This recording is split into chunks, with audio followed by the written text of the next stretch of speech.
আজ আমরা আবার সাফল্য আর অসফলতার বিষয়ে কথা বলবো। সফল ব্যক্তি কে হয় এবং অসফল ব্যক্তি কে হয়, এই বিষয়ে আমরা আগে অনেকবার কথা বলেছি। প্রত্যেক ব্যক্তি সাফল্য লাভ করতে চান, কিন্তু প্রত্যেক ব্যক্তি সাফল্য লাভের এই কাজে সফল হতে পারেন না। এবার এটা কেন হয়, এর পেছনে কারণটা কি? কারণ হলো ভয়। সফল ব্যক্তি হলেন তিনি যিনি নিজের সিদ্ধান্ত দ্বারা এই সমস্ত সংসারকে বদলে দিয়ে থাকেন, এবং অসফল ব্যক্তি হলেন তিনি যিনি এই সংসারকে দেখে এর বিষয়ে ভেবে নিজের সিদ্ধান্ত বদলে ফেলেন।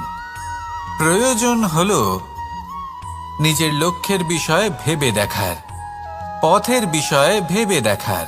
একবার যদি আপনি পথ নির্বাচন করে থাকেন, সেই পথে অগ্রসর হতে থাকুন আর তাতে অটল থাকুন। সবসময় দৃঢ় প্রতিজ্ঞ হন।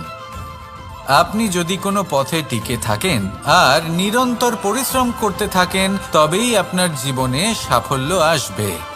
যদি কথায় কথায় লোকে কি ভাববে, লোকে কি বলবে, একথা ভেবে নিজের সিদ্ধান্ত পাল্টান, তাহলে কখনো নিজের লক্ষ্যে পৌঁছতে পারবেন না। আসুন আমার সাথে ভালোবেসে বলুন, রাধা রাধা। রামায়ণের একটা অত্যন্ত শ্রেষ্ঠ কাহিনী আছে, যেটা খুব অমূল্য শিক্ষাদান করে। দশানন যখন ধরাশায়ী হলেন এবং মৃত্যুশয্যায় শুয়েছিলেন, ওনার শেষ নিঃশ্বাস ত্যাগের সময় শ্রীরাম লক্ষ্মণকে বললেন যে, হে লক্ষ্মণ, রাবণের কাছে যাও, ওখানে যাও, ওনার থেকে কিছু জ্ঞান অর্জন করে এসো। উনি হলেন মহাজ্ঞানী, আর ওনার থেকে জ্ঞান অর্জনের এটাই শ্রেষ্ঠ সুযোগ। লক্ষ্মণ প্রথমে মানতে চাইলেন না, কিন্তু শ্রীরাম বোঝানোর পরে লক্ষ্মণ ওনার কাছে গেলেন, রাবণের মাথার কাছে গেলেন আর বললেন, দাদা বলেছেন আপনার থেকে জ্ঞান অর্জন করতে। রাবণ কিছুই বললেন না। লক্ষ্মণ বললেন, আপনি তো দেখছি খুব অহংকারী, মৃত্যুশয্যায় শুয়ে আছেন, শেষ নিঃশ্বাস ত্যাগ করতে চলেছেন, আর তাও এত অহংকার। রাবণ বললেন, নিজের দাদা রামকে ডাকো। শ্রীরাম এলেন, রাবণের পায়ের কাছে এসে দাঁড়ালেন।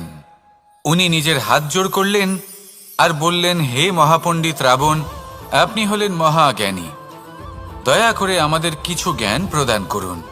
রাবণ বিনম্র চিত্তে ওনার কথা শুনলেন, খুব বিনম্র চিত্তে ক্ষমা প্রার্থনাও করলেন, আর এই সংসার একটি অত্যন্ত শ্রেষ্ঠ জ্ঞান লাভ করল। এর দ্বারা আমরা ঠিক কি শিক্ষা লাভ করি? রাম এবং লক্ষ্মণ দুজনেই ছিলেন তেজস্বী, দুজনেই ছিলেন শ্রেষ্ঠ, ছিলেন বীর, ছিলেন বলবান। কিন্তু শ্রীরামকে মর্যাদা পুরুষোত্তম বলা হয়ে থাকে, কারণ উনি বীর ছিলেন, সাহসী ছিলেন, তার সাথে একটি অত্যন্ত গুরুত্বপূর্ণ গুণ ছিল।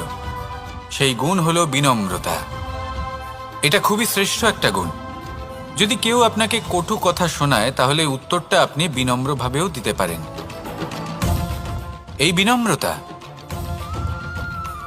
এমন এক আবেগ যেটা দেখে মনে হবে কোমল, কিন্তু এটা ততটাই প্রবল অস্ত্র। এমন একটা অস্ত্র যা সকলকে নিরস্ত্র করে দিতে পারে। যদি আপনি সাহসী হন এবং বিনম্র হন, তাহলে আপনি বিজয়ী হবেন। যদি আপনি জ্ঞানী হন এবং বিনম্র হন, তাহলে আপনি অবশ্যই মহাজ্ঞানী হয়ে উঠবেন। তাই নিজের মনে বিনম্রতা ধরে রাখুন আর ভালোবেসে বলুন, রাধা রাধা। কখনো আমরা কোনো হাটে যাই, কোনো বিশেষ বস্তু কেনার থাকে, ওখানে যাই, গিয়ে অন্য কারোর কথা শুনে অন্য কোনো বস্তু কিনে নিয়ে আসি, অদরকারি জিনিস কিনে ফেলি। তারপর ভাবি যে আমরা এরকম কেন করলাম, এটা আমরা ভুল করলাম, আমার এটা করা উচিত হয়নি, আদি ইত্যাদি। মানুষ যখন জীবনে এমনই সিদ্ধান্ত নিয়ে বসে, এমন নির্বাচন করে, তখন সেই সিদ্ধান্ত নিশ্চিত রূপে তার ভবিষ্যতের জন্য অত্যন্ত গুরুত্বপূর্ণ হয়। কিন্তু যদি আপনি কোনো অনুচিত চয়ন করে ফেলেন, তাহলে মন খারাপ করবেন না, সেই গ্লানিবোধ নিয়ে কষ্ট পাবেন না, সামনে অগ্রসর হতে থাকুন। কারণ এই অনুচিত নির্বাচন আপনাকে উচিতভাবে জীবনযাপনের পথ দেখাতে পারে। এবার যদি আমি আপনাকে বলি যে আপনি আগুনে হাত দিন, সেটা কি আপনি করবেন? করবেন না। কেন? কারণ জীবনে কোনো না কোনো দিন আপনি একটা ভুল নির্বাচন করে আগুনে হাত দিয়েছিলেন। তারপরে আপনি শিক্ষা পেয়েছিলেন যে আমি জীবনে আর কোনোদিন আগুনে আর কিছুতেই হাত দেব না। এই জীবনও ঠিক সেরকমই। জীবনের সেই সব অধ্যায়, সেই সব সময় যা ব্যর্থ হয়েছে, সেটা নিয়ে ভেবে সময় নষ্ট করবেন না। সেটা থেকে যে শিক্ষা পেয়েছেন সেটা মনে রাখুন, আর যে অধ্যায় বাকি রয়েছে, যে সময় বাকি রয়েছে, তাতে কিভাবে সফল হওয়া সম্ভব সেই বিষয়ে ভাবুন। আর আমার সাথে ভালোবেসে বলুন, রাধা রাধা। নিজের নিজের অভিজ্ঞতাগুলো দেখে, তার পরিণাম দেখে প্রত্যেক মানুষের মনে একটা ধারণা জন্ম নেয়। প্রজন্মের পর প্রজন্ম যখন অগ্রসর হতে থাকে, এই ধারণাগুলোই কারণ হয়ে ওঠে যা মানুষের জীবনে তার শুভর, অশুভর, লাভের, ক্ষতির এই সব কিছুর আধার হয়ে ওঠে। যেমন ধরুন আপনি কোথাও যাচ্ছেন আর পথে বেড়াল রাস্তা পার করে গেল, সেটা অশুভ বলা হয়। কেউ হাঁচলে কাজ থামিয়ে দেওয়া হয়। বলা হয় যখন আপনি কোনো শুভ কাজ করতে যাবেন তখন মিষ্টি খেয়ে যাবেন, কাজ সফল হবে। যদি কোনো ব্যক্তি অনুচিত কথা বলে দেন, তার মানে অনুচিত কিছুই ঘটবে, আদি ইত্যাদি। এরকম অনেক সংখ্যক ধারণা আছে। কিন্তু সবকিছু যদি এরকমই হতো তাহলে প্রত্যেক মানুষ নিজের কথা দ্বারা নিজের বা অন্য কারোর জীবন স্বর্গতুল্য করে তুলত, নয়তো নরকে পরিণত করত। কিন্তু এরম কি আদৌ হয়? না। কারণ এই সব ধারণা, এই সব কিছু এর উৎস হলো মানুষের মন, তার মস্তিষ্ক। যখন আমরা কোনো বাক্য বা কোনো ধারণাকে একটু বেশি গুরুত্ব দিয়ে ফেলি, তার উপর একটু বেশি বিশ্বাস করে ফেলি, তখন যেটা হয়, তখন আমাদের এই ইচ্ছে শক্তি তার সঞ্চার হয় সেই বাক্যের মাধ্যমে। আর সেই জন্য সেই বাক্য আস্তে আস্তে ফলপ্রসূ হতে থাকে। এটা হলো মানুষের মনের শক্তি, তার মস্তিষ্কের শক্তি। এটা কখনো ভুলে যাবেন না। এটা প্রয়োগ করুন আর তার সদ্ব্যবহার করুন। একে প্রয়োগ করুন নিজের লক্ষ্যে পৌঁছানোর জন্য, শুভ কর্ম করার জন্য। আসুন আমার সাথে ভালোবেসে বলুন, রাধা রাধা। সবাই বলেন যে জীবনে কাদের সঙ্গ লাভ করছি সেটা খুব গুরুত্বপূর্ণ। এক ঝুড়ি ফলের মধ্যে যদি একটা পচা ফল আপনি রেখে দেন, তাহলে আস্তে আস্তে সমস্ত ফল পচে যায়। সেই জন্য কথায় আছে যে কুসঙ্গ থেকে দূরে থাকো। কিন্তু কি করা যায়? এই সংসার খুবই ছোট। যেখানে আমরা কাজ করি, যেখানে আমরা থাকি, যে পথে আমরা আসা যাওয়া করে থাকি, যে পথে আমরা ভ্রমণ করি, সেখানে এমন অনেক সংখ্যক ব্যক্তি থাকেন যাকে দেখে আমরা মনে করি যে এদের থেকে দূরে থাকতে হবে।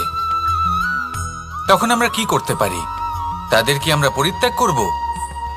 তাহলে এই সংসারে এমন অনেক মানুষ আছেন, তাহলে কি সংসারই পরিত্যাগ করব?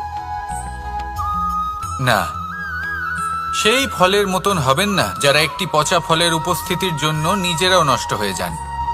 বরং হয়ে উঠুন চন্দন বৃক্ষের মতন, যেটা আসলে সাপেদের বাসস্থান, যেখানে অনেক সংখ্যক অত্যন্ত ভয়ানক বিষধর সাপ থাকে। তারপরেও এই চন্দন, সে কিন্তু নিজের শ্রেষ্ঠত্ব হারায় না। এর মূল্য কিন্তু সেই একই থাকে। মনে রাখবেন, এই সংসারে নিজের সঙ্গ বদলানোর পূর্বে নিজেকে বদলান। নিজেকে কিছুটা এমন ভাবে গড়ে তুলুন যে কেউ আসুক না কেন, সে যেন আপনাকে বিভ্রান্ত বা দূষিত না করতে পারে। আসুন আমার সাথে ভালোবেসে বলুন, রাধা রাধা। এই সংসারে প্রত্যেকটা জিনিসের নিজস্ব একটা বিশেষত্ব আছে, আর তার বিশেষত্বর জন্যই তাকে বিশেষ গুরুত্ব দেওয়া হয়। যদি কথা বলি অস্ত্রের, যেমন তরোয়াল। তরোয়াল নির্মাণ করা হয়েছে রক্ষার জন্য। কত তাড়াতাড়ি সে সামনে উপস্থিত শত্রুকে নিধন করতে পারে। এবার এই তরোয়ালের কোন গুণটা দেখা প্রয়োজন? সেটার ধার। সেই বস্তুটি নয় যার মধ্যে এই তরোয়াল রাখা হয়। সেইভাবেই যদি আমি কথা বলি বাণের, তাহলে এটা প্রয়োজনীয় নয় যে সেই বাণ কতটা তীক্ষ্ণ, কতটা বলশালী। এটা দেখা প্রয়োজন যে তার আকারটা কেমন। সে কি বাতাস ভেদ করে নিজের লক্ষ্যে পৌঁছতে পারবে? সেটা বেশি গুরুত্বপূর্ণ। সেই জায়গাটা নয় যেখানে সেই বাণ রাখা হয়। ঠিক সেইভাবে যদি আপনি কোনো মানুষেরই মূল্য বুঝতে চান, তাকে পরখ করে দেখতে চান, তাহলে তার জাতি, তার ধর্ম, তার রূপ, তার আকার, সেগুলো দেখে তাকে পরখ করতে চেষ্টা করবেন না। তাকে পরখ এই সব কিছুর ভিত্তিতে করবেন না। তার স্বভাবটা দেখুন, তার গুণ দেখুন, তার প্রতিভা দেখুন, তার কর্ম দেখুন, কারণ এটাই সেই ব্যক্তির আসল পরিচয়। এটাই হলো তার অস্তিত্ব। যখনই আপনি কোনো নর্তককে শ্রেষ্ঠ নৃত্য প্রদর্শন করতে দেখেন, তখন আপনি কিন্তু এটা ভাবেন না যে সে কোথা থেকে এসেছে, সে কি খায়, ওর বন্ধু বান্ধব কারা। আপনি তার নৃত্য দেখেন, ওর শিল্প দেখেন, সেটারই প্রশংসা করেন, সেটাকেই সম্মান করেন। সেইভাবেই সংসারে সকলকে সম্মান করুন। আর এই সম্মানের আধার হওয়া উচিত তার গুণ, তার স্বভাব, তার কর্ম, তার রূপ আর তার বেশভূষা নয়। আসুন আমার সাথে ভালোবেসে বলুন, রাধা রাধা। এই সংসার বলে যে কৃষ্ণ হলো মহাযোগী।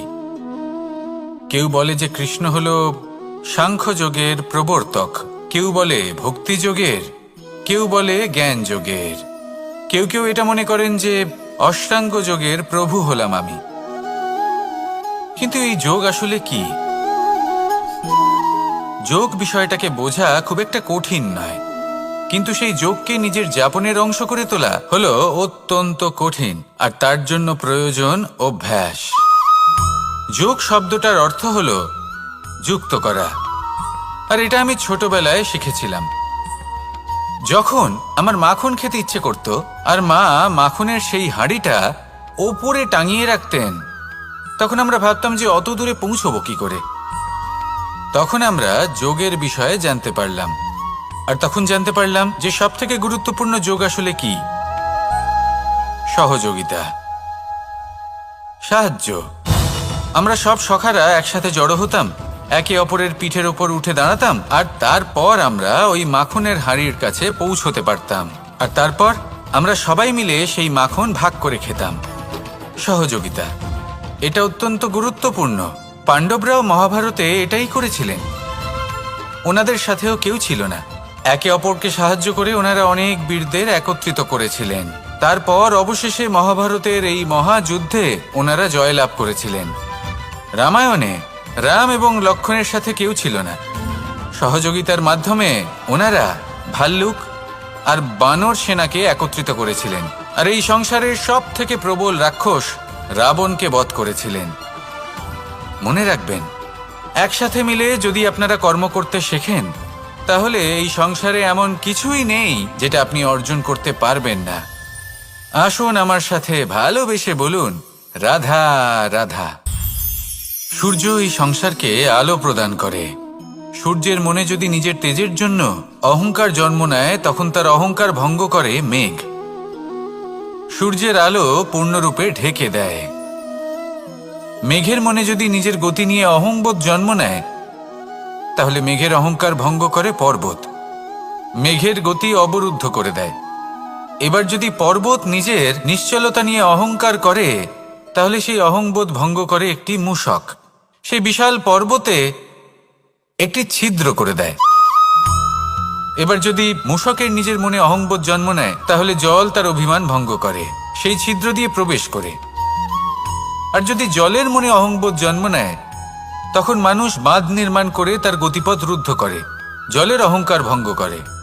আর যদি মানুষের মনে অহংকার জন্ম নেয়, তখন সূর্য নিজের তাপ দ্বারা মানুষের অহংকার ভঙ্গ করে।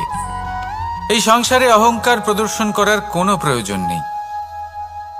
আমাদের সবার মধ্যেই কিছু বিশেষ গুণ আছে, আর সবার মধ্যে কোনো না কোনো দোষও আছে। এই প্রকৃতি আমাদের কি শিক্ষা দেয়? কেউ একে অপরের সাথে লড়াই করে না, একে অপরের জন্য বাধা সৃষ্টি করে না, শুধু নিজের কর্ম করে। সূর্য নিজের প্রকাশ দ্বারা বনস্পতি এবং গাছপালাকে জন্ম দেয়। মেঘ বর্ষা সৃষ্টি করে লুপ্ত হয়ে যায়, আবার নির্মিত হয়। পর্বতের সেই নিশ্চলতা সেই বর্ষাকে একটা দিশা প্রদান করে, আর তারপরে তা ধারা হয়ে প্রবাহিত হয়ে যায়। এইসব কি? এইসব একটা সম্পর্ক, একটা চক্রের মতো। সবাই একসাথে নিজের কর্ম করে, তাই এই চক্র আবর্তিত হয়। এটা আমাদেরও করতে হবে, একসাথে মিলে কাজ করতে হবে। কারোর জন্য বাধা হয়ে উঠলে হবে না, কাউকে ছোট মনে করলে হবে না। এটাই করতে থাকুন, সবাই মিলেমিশে কর্ম করুন। প্রকৃতি আমাদের এই শিক্ষাই দেয়। আসুন আমার সাথে ভালোবেসে বলুন, রাধা রাধা। একটি সোনার মুদ্রা নিন, সেটা জলে ফেলে দিন, তারপর তুলে নিন। সেটা মাটিতে ফেলে দিন, আবার তুলে নিন, কাদায় ফেলে দিন, আবার তুলে নিয়ে হাতুড়ি দিয়ে তার উপর প্রহার করুন। তারপরেও সেই সোনার মুদ্রার মূল্য সেটাই থাকে যা আগে ছিল, তাই না? এটা হলো উদাহরণ সংসারের সেই প্রত্যেকটা জীবের জন্য, প্রত্যেকটা মানুষের জন্য। কখনো কখনো জীবনে সাফল্যের বদলে আমরা বিফলতা পাই। যতটা আশা করেছিলাম ততটা শ্রেষ্ঠ কর্ম করতে পারি না। কখনো বা আমরা ভুল করে ফেলি, কখনো আমরা অনুচিত কর্ম করে ফেলি, কখনো সংসার আমাদের বুঝতে পারে না। তার পরিণামস্বরূপ এই সংসার আমাদের নিন্দা করে, আমাদের উপেক্ষা করে, আমাদের বিষয়ে কটু কথা বলে, কখনো সামনাসামনি বা কখনো পেছনে। সংসার এমন একটা আচরণ করে যেন আমাদের সাথে কথা বলাটাই একটা বিশাল অপরাধ। এবার সেক্ষেত্রে কি করা উচিত? মনকে শান্ত করা উচিত। বেশিরভাগ ক্ষেত্রেই এমন সময় মানুষ এটা ভেবে বসে যে তার জীবনের কোনো মূল্যই নেই। তার মনে হয় যে সে এই সংসারে শুধু একটা বোঝার সমান। সে নিজেকে ঘৃণা করতে থাকে, ওর মনে হয় যে তার জীবন শূন্য। কিন্তু তা নয়। আপনি সোনার মুদ্রার মতো, যদি আপনার মধ্যে সেই গুণ থাকে, আপনি শ্রেষ্ঠ কর্ম করেন, আপনার মধ্যে সেই বিদ্যা থাকে, আপনি নিরন্তর প্রয়াস করেন, সৎকর্মের পথে এগোতে থাকেন, তাহলে আপনার নিজের যে মূল্য তৈরি হয় সেটা কোনো পরিস্থিতিতে কোনো ব্যক্তি আপনার থেকে কেড়ে নিতে পারবে না। শুধু নিজে ভেঙে পড়বেন না। এটা ভাবুন, যে সম্মান আপনি হারিয়েছেন সেটা আপনি কিভাবে ফিরে পেতে পারেন, তার জন্য কি করতে হবে। যে ধন আপনি হারিয়েছেন সেটা পেতে হবে কিভাবে, তার জন্য কি কি করতে হবে। শান্ত মনে সবটা ভেবে দেখুন, সিদ্ধান্ত নিন এবং অগ্রসর হন। আপনি এই সংসারের কাছে তেমনই হয়ে উঠবেন যেমন আপনার কর্ম হবে। যদি তা শ্রেষ্ঠ হয়, সবাই তাই ভাববে। আসুন আমার সাথে ভালোবেসে বলুন, রাধা রাধা। মানুষ যখনই কোনো পর্বতারোহণ করতে শুরু করে তখন সে বারবার পড়ে যায়, বারবার উঠে দাঁড়ায়, সামনে এগোতে চেষ্টা করে। কিন্তু যদি সে দৃঢ় নিশ্চয় করে থাকে তাহলে সে অবশেষে সেই পর্বতের শিখরে পৌঁছেই যায়। চলার পথে যদি বড় কোনো পাথর চলে আসে বা পর্বতের কোনো বড় অংশ সামনে আসে, তাহলে সে তার সাথে ধাক্কা খায় না, সে পথ বদলে নেয়। কিন্তু বাধা তাকে সবসময় পেতেই হয়, আর সেই বাধা সে পায় ছোট ছোট পাথরের দ্বারা।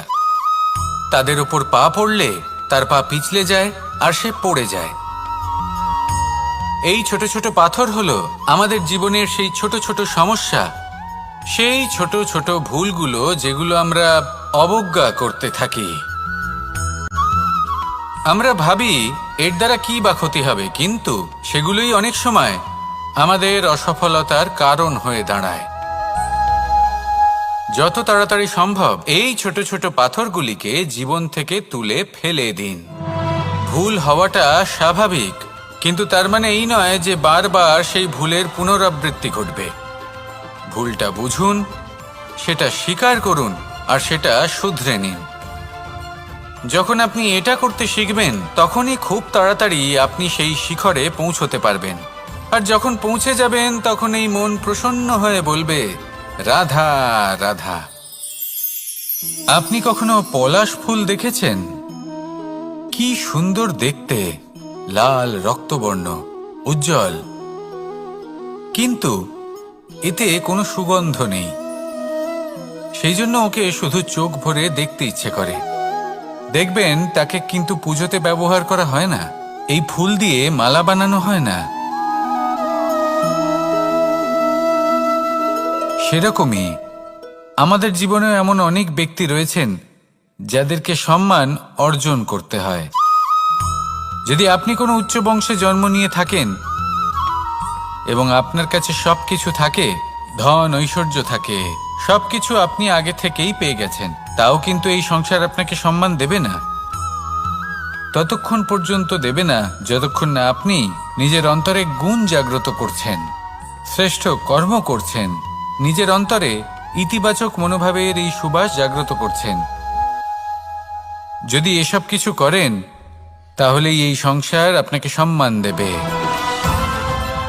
এবার এটা আপনার ওপরে নির্ভরশীল যে আপনি কি পলাশ ফুলের মতো হতে চান, নাকি অন্য কোনো ফুল হয়ে উঠতে চান যার সুবাস আছে, যে নিজের সুবাস এই সারা পৃথিবীতে ছড়িয়ে দেয়। আসুন আমার সাথে ভালোবেসে বলুন, রাধা রাধা। এই সংসারে একটা শব্দ আছে যার বিষয়ে মানুষ অত্যাধিক চিন্তা ভাবনা করে, আর সেই শব্দ হলো অস্তিত্ব, পরিচয়।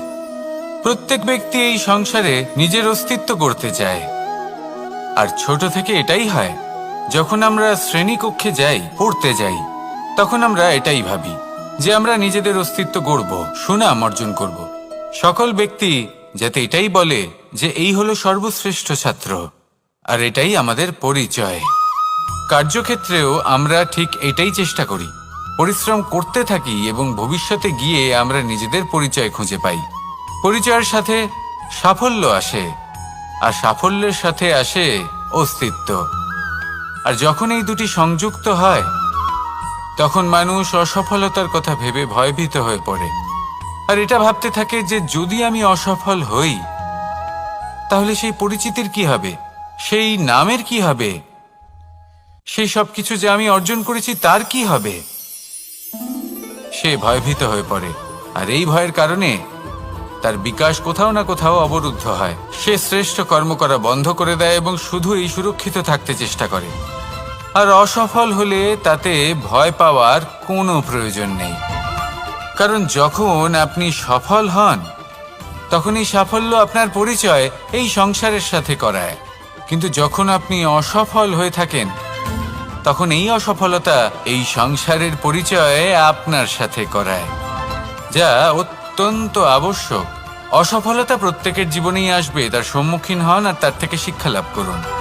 কারণ যখনই আপনি অসফল হন তখনই আপনার জ্ঞান চক্ষু উন্মুক্ত হয়। আসুন আমার সাথে ভালোবেসে বলুন, রাধা রাধা। আমরা সকলে সামাজিক জীব। মানুষের সাথে দেখা সাক্ষাৎ করা এটা চিরকালই চলতে থাকে। আমরা কখনো কাউকে উপহার দিই, আবার কখনো কেউ আমাদের উপহার দেয়। কখনো কি এমন হয়েছে যে আপনি কাউকে একটা উপহার দিয়েছেন, কিছু সময় পরে বা কিছু মাস পরে সেই উপহারই ঘুরে ফিরে আপনার কাছেই এসেছে, অর্থাৎ সেই বস্তুটাই আপনার কাছে আবার ফিরে এলো? এরকম হয়। ছেলেবেলায় একদিন একজনের বিবাহ ছিল, তখন মা তাকে একটা উপহার দিতে চাইছিলেন, তাই তিনি একটা পোশাক বানালেন আর সেটাকে সুসজ্জিত করছিলেন। আমি দেখলাম আর জিজ্ঞেস করলাম যে মা, এই পোশাক এত সুসজ্জিত করার কি আছে?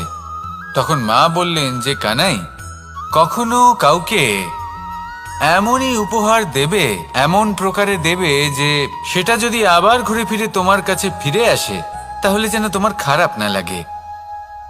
এটাই কিন্তু হয় আমাদের ব্যবহারের সাথে, কর্মের সাথেও এবং আমাদের কথার সাথেও। তেমনই আচরণ করবেন যে আচরণ আপনি সহ্য করতে পারবেন। যদি মুখ থেকে কটু কথা বেরোতে থাকে তখন নিজেকে সংযত করে নিন। সেই শব্দই প্রয়োগ করুন যেটা আপনি তার বদলে শুনতে চাইবেন এবং আপনার দুঃখও হবে না। কারণ আপনার কর্ম এমন একটা উপহার যেটা আবার ঘুরে ফিরে ফলস্বরূপ আপনার কাছেই আসবে। সেই জন্য নিজের আচরণ শুভ করুন, নিজের মানসিকতা শুভ করুন, নিজের মুখ থেকে মধুর বাণী নিঃসৃত করুন, আর এইভাবেই মধুরভাবে বলুন, রাধা রাধা।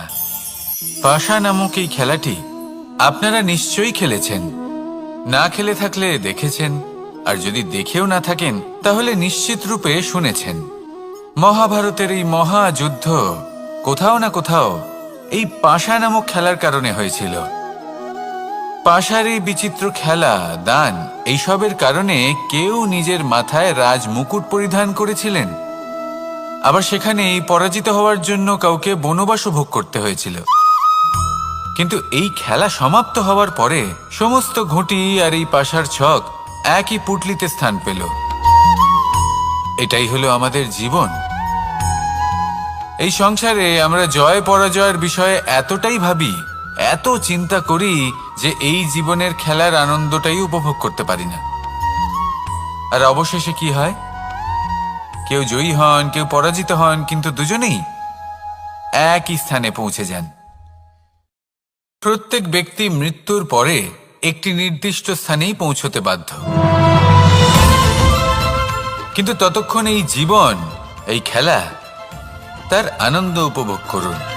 এই সংসারে সেই ব্যক্তি শ্রেষ্ঠ স্থানে পৌঁছতে পেরেছেন যিনি এই সংসারকে প্রকাশ প্রদান করেছেন, যিনি কখনো জয় পরাজয় এ বিষয়ে ভাবেননি, শুধু এই জীবনের খেলার আনন্দ উপভোগ করেছেন। এটাই আপনিও করুন আর আমার সাথে ভালোবেসে বলুন, রাধা রাধা। প্রত্যেক মানুষ নিজের জীবনে দুঃখ অনুভব করেন। প্রত্যেকের দুঃখ আলাদা হতে পারে। কারোর মনে এই দুঃখ থাকে যে সে তার বাবা মায়ের সব ইচ্ছে পূরণ করতে পারেননি। কেউ এটা ভেবে দুঃখ পান যে সে চিরকাল সদাচার করেছেন, সৎকর্ম করেছেন, কিন্তু তাও তাকে দুরাচারী বলে মনে করা হয়। কেউ এটা ভেবেও দুঃখ পান যে তার সামনে যে ব্যক্তি রয়েছেন তার চোখে তিনি শত্রু হয়ে উঠেছেন বা দুষ্ট হয়ে উঠেছেন, যেখানে তিনি হয়তো কোনো অনুচিত কাজই করেননি। এবার এই সমস্ত বিষয় নিয়ে ভেবে নিজের ব্যক্তিত্ব নিয়ে সন্দেহ প্রকাশ করবেন না। যদি নিজের ব্যক্তিত্ব নিয়ে কোনো সন্দেহ থেকে থাকে, তাহলে কর্ম সংক্রান্ত প্রশ্ন করুন যে আপনি যা করেছেন তাতে কি উচিত ছিল, কি অনুচিত ছিল। যেটা প্রয়োজন সেটা এটা বোঝার যে আপনার অন্তর্মন, আপনার বিবেক আপনাকে কি বলছে, আর আপনার অন্তর্মন আর আপনার বিবেক আপনাকে যেটা করতে বলবে শুধু সেটাই করুন। আর তারপরে এই সংসার কি বলবে, কি ভাববে সেসব নিয়ে ভাবতে যাবেন না, কারণ এই সংসার তো ঈশ্বরকেও প্রশ্ন করে থাকে, ঈশ্বরকেও দোষী মনে করে। কখনো কখনো যখন কোনো ঘটনা মানুষের ইচ্ছা অনুযায়ী ঘটে না, তখন মানুষ এটা বলে যে হে ঈশ্বর, আপনি আমার পাশে থাকলেন না, আপনি বড়ই কঠোর, এটা আপনার দোষ। যেখানে বেশিরভাগ সময় হয়তো সে নিজেই নিজের কর্মফল ভোগ করছে, আর কখনো কখনো ঈশ্বর হয়তো তার জন্য আরো ভালো কোনো পরিকল্পনা করে রেখেছেন, কিন্তু মানুষ সেটা বুঝতে পারে না। তাই দিনের শেষে যেটা প্রয়োজন সেটা হলো নিজের মনের কথা বুঝতে হবে। আপনার বিবেক কি বলছে শুধু সেটাই করুন আর সামনে এগোতে থাকুন। আমার সাথে ভালোবেসে বলুন, রাধা রাধা। এই সংসারের অন্তের, এর বিনাশের প্রারম্ভ কিভাবে হয়? কোনো যোগের মাধ্যমে, কোনো ভয়ানক অসুরের আগমনে, নাকি প্রকৃতির রাগের কারণে? না, এই সংসারের বিনাশের প্রারম্ভ হয় আমি থেকে। এই আমি, এই তুমি, এটা আমি করেছি, ওটা তুমি করেছো, এটা আমার, ওটা তোমার, আদি ইত্যাদি। এই ভাব যখন মনে বাসা বেঁধে নেয়, সর্বপ্রথম ঘর ভাগ হয়, তারপর বসতি, তারপর প্রাণ, আর তারপর দেশ, আর সবার শেষে সমস্ত সংসার ভাগ হয়ে যায়। আর এই ভাগ হয়ে যাওয়া শেষে মনোমালিন্যে পরিণত হয়। এখন এমত অবস্থায় কি করা যেতে পারে? কিভাবে বাঁচা যায় এই পরিস্থিতির থেকে? কিভাবে দূরে থাকা যায় এই বিনাশের থেকে? উত্তর সেই একটাই, করুণা। একে অপরের দরকারগুলি বুঝুন, একে অপরের সমস্যাগুলি বুঝুন, একে অপরের দুঃখের সাথী হয়ে দাঁড়ান, একে অপরের সুখের ভাগীদার হন। আর শেষে যখন এই আমি আমরাতে পরিণত হবে, তখন এই বিনাশ নিজে থেকেই দূরে চলে যাবে। তাহলে আমরাতে বিশ্বাস করতে শিখুন আর আমার সাথে ভালোবেসে বলুন, রাধা রাধা। এই মুদ্রা, এবারে ভাবুন, এটাই আমাদের জীবন, জীবনের সুখ আর দুঃখ। এই মুদ্রার, এই জীবনের দুটি দিক। কিন্তু যখনই আমরা ঈশ্বরের কাছে প্রার্থনা করি তখনই আমরা সুখ চাই, আর সেই সুখ আসেও। আর যখনই সেই সুখ আসে তখন ব্যক্তি সর্বপ্রথম তাকে ভুলে যায় যে দুঃখের সময় ওনার সাথে ছিলেন। আর এমত অবস্থায় উনি সাহায্য করেন না, উনি করেন উপকার। আর এই উপকারের বদলে মানুষের থেকে উনি নিজের জন্য শ্রদ্ধা চান। আর সেই শ্রদ্ধা, সেই চাহিদার কারণে উনি নিজেকে অন্যদের থেকে শ্রেষ্ঠ, অন্যদের থেকে ভিন্ন মনে করতে বিবশ হয়ে যান। আর আলাদা হবার কারণে তার মধ্যে জেগে ওঠে অহংকার, আর সেটাই হয় তার পতনের কারণ। এবার এতে কি করা যেতে পারে? কি চাওয়া যেতে পারে ঈশ্বরের কাছে? এই প্রশ্ন অবশ্যই মনে আসে। ঈশ্বরের কাছে চান সুখ, শুধুমাত্র ততটাই যাতে অহংকার না আসে, আর দুঃখ ততটাই যাতে শ্রদ্ধা না চলে যায়। রাধা রাধা। এই সংসারে এমন কিছুই নেই যে সব সময় একই থাকবে। যা কিছু নির্মাণ হয়েছে তা একদিন অবশ্যই ভেঙে পড়বে, কিন্তু এই ভেঙে যাওয়ার বিশ্লেষণ আপনি কিভাবে করবেন তা আপনার উপরে নির্ভর করছে। ওই আকাশের দিকে তাকান, ওই মেঘ, ওটাও ভেঙে পড়ে, কিন্তু নিজে ভেঙে পড়ার সাথে বর্ষাকে তৈরি করে যায়। মাটির ডেলা অবশ্যই ভেঙে পড়ে, কিন্তু ব্যবহারযোগ্য মাটির রূপ নিয়ে। এই ধরিত্রীর বুকে কোনো এক বীজ যখন ভেঙে পড়ে তখন ধরিত্রীর উপর এক বিশাল আকারের বৃক্ষ নির্মাণ করে। যদি জীবনে কিছু ভেঙে পড়ে তাহলে নিরাশ হয়ে পড়বেন না, নিজের সাহস হারাবেন না। ধনাত্মক দৃষ্টিভঙ্গি দিয়ে দেখতে চেষ্টা করুন। মনে করুন নিয়তি নিশ্চয়ই আপনার জন্য আরো ভালো কিছু ভেবে রেখেছে, যা ভবিষ্যতে আপনার প্রতীক্ষা করছে।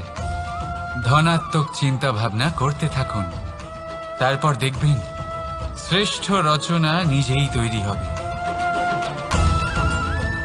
রাধা রাধা। চলতে থাকা, থেমে যাওয়া, বিশ্রাম নেওয়া, তারপর দম নিয়ে পুনরায় দাঁড়িয়ে পড়া, আর তারপর আবার সেই পথ চলা। এটা জীবনের অভিন্ন এক অঙ্গ, এটার থেকে আপনি পালাতে পারবেন না। কিন্তু এই অঙ্গকে আপনি নিজের জীবনে কিভাবে প্রয়োগ করবেন, কিভাবে তাকে কাজে লাগাবেন, সেই সিদ্ধান্ত আপনাকে নিতে হবে। যারা হেরে যান তারাও জীবনে থমকে যান, আবার যারা জেতেন তারাও দাঁড়িয়ে পড়েন। যারা হেরে যান তারা হাঁপিয়ে দাঁড়িয়ে পড়েন, যারা জিতে যান তারা দাঁড়িয়ে পড়েন সেই সর্বোচ্চ স্তরে পৌঁছে গিয়ে। এবার দাঁড়াতে তো আপনাকে হবেই, তা হতেই হবে। কিন্তু কখন, কিভাবে দাঁড়াবেন, ক্লান্ত হয়ে নাকি সর্বোচ্চ স্তরে পৌঁছে গিয়ে, সেই সিদ্ধান্ত আপনার। অবশ্যই দাঁড়িয়ে পড়ুন, কিন্তু ক্লান্ত হয়ে নয়, কারণ আপনাকে পুনরায় দাঁড়িয়ে পড়তে হবে, পুনরায় যাত্রাপথে এগোতে হবে এবং সর্বোচ্চ স্তরে পৌঁছতেই হবে। রাধা রাধা। স্বপ্ন, আমরা জীবনে স্বপ্ন দেখতে থাকি, সেটা পূরণ করার পূর্ণ প্রয়াস করে থাকি। কিন্তু এই স্বপ্ন পূরণ না হওয়ার পরিস্থিতিতে আমরা ভেঙে পড়ি, ছিন্ন বিচ্ছিন্ন হই, আর তারপরই বোঝা আমরা আগামী প্রজন্মের ওপর রীতিমতো চাপিয়ে দিই। আমরা এটাই মনে করি যে আমরা যেটা হতে পারিনি সেটা আমাদের সন্তান অবশ্যই হবে। আমরা যা কখনো পাইনি আমাদের সন্তান অবশ্যই তা পাবে। এটা যে অনুচিত সেটা আমরা ভাবি না, কিন্তু এটা ভুল, আর এই ভুল আমরা সকলেই করে থাকি। সন্তান প্রকৃতি আর পরমাত্মার আশীর্বাদ, ওদের ভেতরে তাদের নিজের একটা অস্তিত্ব লুকিয়ে থাকে। রাধা রাধা। এই পুকুর দেখছেন আপনি? পুকুরের জল কখনো প্রবাহিত হয় না, একই স্থানে জমে থাকে, আর সেই কারণে কিছুদিন পর ময়লা হতে শুরু করে। কিন্তু তাও আমরা একে ত্যাগ করি না, আমরা তবুও একে পুজো করি। শুধুমাত্র এই কারণে নয় যে অতীতে সে আমাদের তৃষ্ণা মিটিয়েছে, কিন্তু এই কারণেও যে যদিও বা সে ভবিষ্যতে আমাদের তৃষ্ণা না মেটায়, কিন্তু প্রয়োজন হলে আগুন অবশ্যই নেভাতে পারে। ঠিক সেই রকমই হয় আমাদের সম্পর্ক, সম্পর্ক যা আমরা বহু বছর পরিশ্রম করে তৈরি করি, যে দরকার পড়লে আমাদের সহায়ক হয় কোনো না কোনোভাবে। সেই জন্য সম্মান করতে শিখুন এই সম্পর্কগুলিকে, শিখুন এই সম্পর্কগুলিকে অটুট রাখতে। কথায় কথায় এই সম্পর্কগুলিকে ভেঙে দিতে শিখবেন না। রাধা রাধা। বিষ, এই শব্দটা শুনলেই মনে অনেক কল্পনা জন্ম নেয়। কল্পনা অসহ্যকর তিক্ততা, কল্পনা অত্যন্ত বেদনাদায়ক মৃত্যু। এবার যদি আপনাকে জিজ্ঞেস করা হয় যে সবচেয়ে বিষাক্ত বিষ কোনটা, তাহলে আপনি কি বলবেন? কেউ বলবে সর্পের বিষ, কেউ বলবে কাঁকড়া বিছের, কেউ বলবে কালকিউটের বিষ। কিন্তু না, এই সমস্ত রকম বিষ সেই বিষের সামনে টিকতে পারবে না যাকে আমরা বলে থাকি কানের মধ্যে ঢালা বিষ। শুনতে অত্যন্ত মিষ্টি, কিন্তু তিক্ততায় অত্যন্ত বিষাক্ত। পেটের মধ্যে যাওয়া এই বিষ শুধুমাত্র একটি মানুষের মৃত্যুর কারণ হয়, কেবল একটি। কিন্তু কানের মধ্যে ঢালা এই বিষ একাধিক সম্পর্কের নাশ করতে পারে। আর এটাতে সেই ব্যক্তির ভুল নেই যে আপনার কানে বিষ ভরেছে, আপনি তাকে দোষ দিতে পারেন না। এখানে দোষ আপনার নিজের, যে এই বিষকে আপনি নিজের উপরে প্রভাব ফেলতে দিয়েছেন, এই বিষকে সুযোগ দিয়েছেন আপনার ক্ষতি করতে। এটা আপনার ভুল। সেই জন্য কুমন্ত্রণায় কখনো কান দেবেন না। আপনার মনে ভালোবাসার দৃঢ়তা জাগিয়ে তুলুন আর নষ্ট করে দিন এই সংসারের সমস্ত বিষের প্রভাবকে। রাধা রাধা। জীবন, আমাদের এই জীবন, সুখ আর দুঃখ, এই দুইয়ের মিশ্রণ। এদের সংমিশ্রণই জীবনের ভারসাম্য বজায় রাখে। এখন এই সুখ, সুখ এমন এক বস্তু যাকে সবাই খুঁজে চলেছে। দুঃখ এমন এক অনুভূতি যা সবার কাছে আছে। আমাদের প্রত্যেকের জীবনে সুখ আর দুঃখ আসতে থাকবে আর যেতেও থাকবে, এটা অবশ্যই জীবনে থাকবে। কিন্তু সফলতা, এটা সবার জীবনে আসে না। কেন? কারণ এই সফলতা সুখ আর দুঃখের দ্বারা প্রাপ্ত হয় না। সফলতা প্রাপ্ত হয় নিজের উপরে বিশ্বাস করতে থাকলে। আকাশের ওই সূর্যকে দেখুন, সূর্যের বিশ্বাস আছে নিজের উপর যে সে সমস্ত জগৎকে আলোকিত করতে পারবে, নিজের প্রথম রশ্মি দিয়ে অন্ধকারকে দূর করতে পারবে। সূর্য এই বিশ্বাস নিয়েই আসে, আর কিছুক্ষণের মধ্যেই সমস্ত সংসার থেকে অন্ধকারকে বিনাশ করে ফেলে সে। তাহলে মনে রাখবেন, এই সুখের আভাস, এই দুঃখের অনুভূতি আসতেও থাকবে আর যেতেও থাকবে। শুধু নিজের উপরে বিশ্বাস রাখুন, তারপর দেখবেন এই সফলতা আপনার দাস হয়ে থাকবে।